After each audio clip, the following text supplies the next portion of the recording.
Assalamualaikum warahmatullahi wabarakatuh. Selamat pagi anak-anak.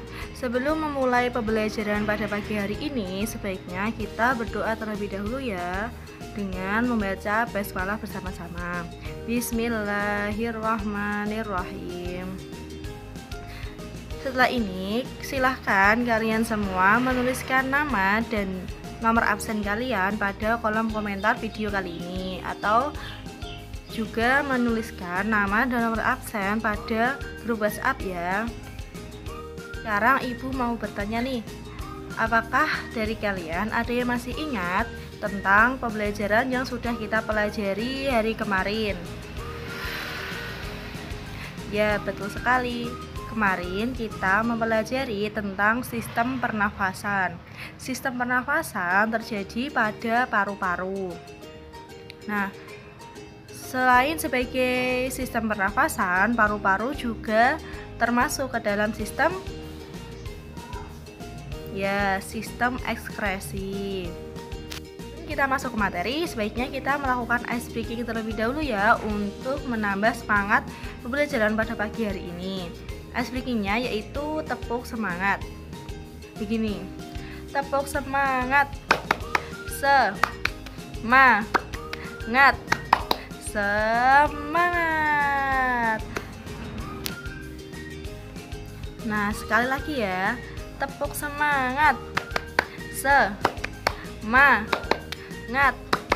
semangat. Sekarang sudah lebih semangat kan untuk memulai pembelajaran pada pagi hari ini? Yang tahu nggak, di samping itu merupakan gambar apa? Ya, di samping merupakan gambar dari sistem ekskresi pada manusia.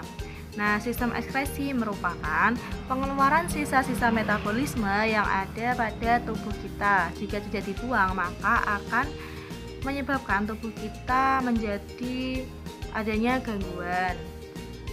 Pertama, ada kulit. Kulit sebagai alat ekskresi manusia yang berfungsi untuk mengeluarkan lemak dan juga keringat yang mengandung ion, urea, air, dan juga garam. Yang kedua, ada paru-paru.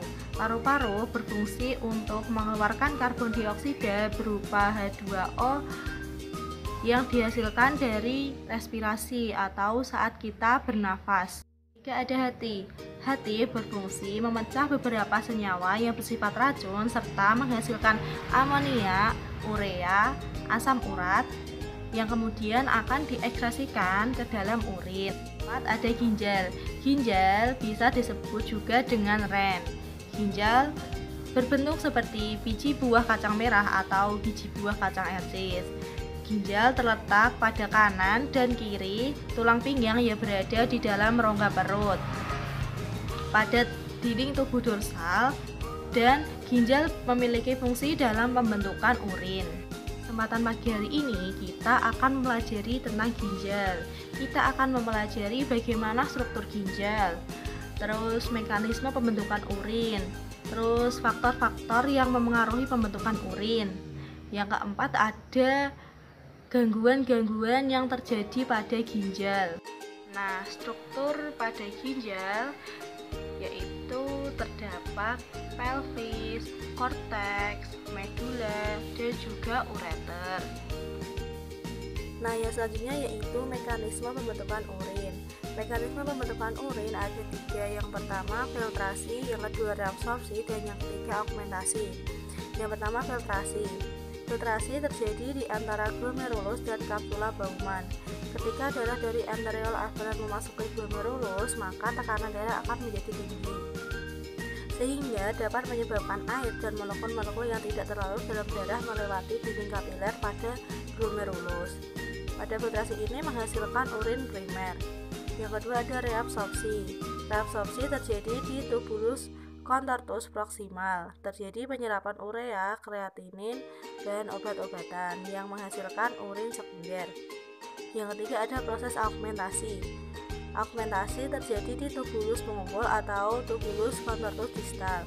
Masih terjadi penyerapan kembali air, garam, dan juga urea, sehingga terbentuk urin yang harus dibuang dari tubuh. Nah, yang selanjutnya yaitu faktor-faktor yang memengaruhi pembentukan urin. Yang pertama ada jumlah air yang diminum. Contohnya jika kita sering minum air putih, maka kita akan sering pergi ke kamar mandi atau buang air kecil. Yang kedua ada saraf, yang ketiga ada hormon ADH, yang keempat ada kadar garam yang terlalu tinggi, yang kelima ada gangguan penyakit diabetes mellitus, dan yang ketujuh ada yang keenam ya, ada suhu. Nah, jika suhu di sekitar kita terlalu dingin, maka kita akan sering buang air kecil. Nah, yang selanjutnya yaitu gangguan-gangguan pada ginjal atau pada sistem ekskresi pada manusia. Yang pertama ada diabetes nephridius, diabetes mellitus, gagal ginjal, batu ginjal, ada edema, albuminaria, dan lain-lainnya. Selanjutnya, Ibu akan mereview pembelajaran pada pagi hari ini ya. Apakah ada yang masih ingat tadi kita mempelajari tentang apa aja? Ya, betul sekali. Tadi kita mempelajari tentang sistem ekskresi pada manusia. Sistem ekskresi pada manusia ada kulit, paru-paru, ginjal, dan juga hati. Nah, tadi kan kita sudah mempelajari lebih spesifik ke ginjal. Nah, tadi kita mempelajari tentang struktur ginjal, mekanisme pembentukan urin, faktor-faktor yang memengaruhi pembentukan urin, dan juga gejala-gejala atau penyakit yang ada pada ginjal. Nah, pada pembelajaran pada pagi hari ini dapat disimpulkan bahwa di dalam tubuh manusia terdapat organ-organ sistem ekskresi pada manusia yang berfungsi untuk mengeluarkan zat-zat sisa metabolisme yang ada pada tubuh kita. Yang jika tidak dikeluarkan, maka akan menyebabkan gangguan-gangguan yang dapat membahayakan tubuh kita.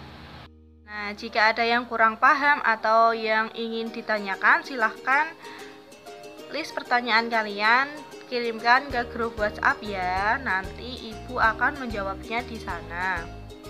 Nah, untuk anak-anak tetap semangat ya dalam mengikuti pembelajaran meskipun pembelajaran kali ini dilakukan secara online. Tetap semangat dan jangan menyerah. Jika ada pertanyaan atau yang kurang jelas, silahkan kalian tanyakan saja ke grup WhatsApp. Nanti pasti Ibu akan membalasnya. Nah, sebelum mengakhiri pembelajaran pada pagi hari ini, Ibu ada tugas nih buat kalian. Tugasnya yaitu menggambar struktur ginjal beserta dengan fungsinya. Tugas ini bisa dikumpulkan pada minggu berikutnya ya. Nah, tugas ini dilakukan secara individu, tidak kelompok loh ya. Nah, sekian Ibu akhiri pembelajaran pada pagi hari ini. Dan kita akhiri dengan bacaan hamdalah bersama-sama. Alhamdulillahirabbil alamin. Sekian dan terima kasih. Wassalamualaikum warahmatullahi wabarakatuh. Sampai jumpa di pertemuan berikutnya.